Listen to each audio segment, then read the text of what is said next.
We are hearing from Governor Roy Cooper as he heads into his final months leading our state. Our Kenny Beck had the opportunity to sit down one-on-one with the governor today at the governor's mansion. He joins us now in studio with part of their conversation. Kenny? Well, Lindsay, Devontae, Roy Cooper is wrapping up his 7th year as North Carolina's governor. This was an eventful year, and now he has just 12 months left before his tenure officially comes to an end. I started our conversation today asking him to sum up the year that was using just one word. Momentum. Clearly, Kenny, we are moving to make sure that we are creating higher paying jobs, particularly in the triad. The governor points to things like the 7 million square foot Toyota battery plant in Liberty, which is still under construction, and the fact that CNBC named North Carolina the top state for business each of the last 2 years. This session, the legislature approved Medicaid expansion and passed a yet-to-be-implemented sports gambling law.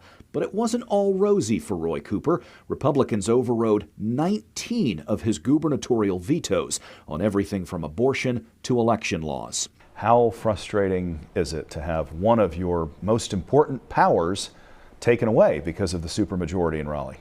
Well, for one thing, I've been able to use the power of this office through executive orders, through the bully pulpit, through convening power, through recruiting jobs to make a real difference in this state, regardless of the legislature. So I think it's more important than ever that the people of North Carolina look at the balance and the progress that we've had.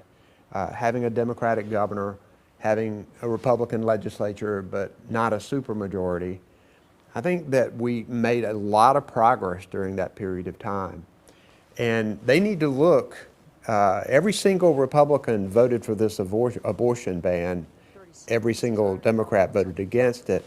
This is going to be on the ballot this year, along with our democracy, along with our public schools. These elections are going to really be important. Aside from 2024 being an election year, it'll also be Cooper's final year in office, but he still has a lengthy to-do list. He says he's thinking of himself as more of an eagle than a lame duck.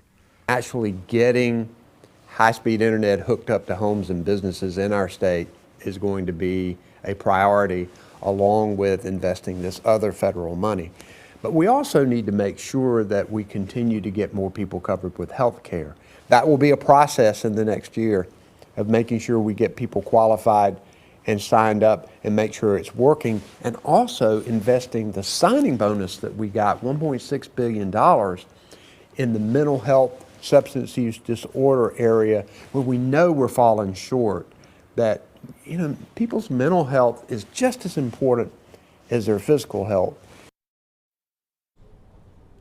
In our next hour of news, we speak specifically about next year's election, some of the high-profile races on the ballot, and the governor's future plans. Devontae.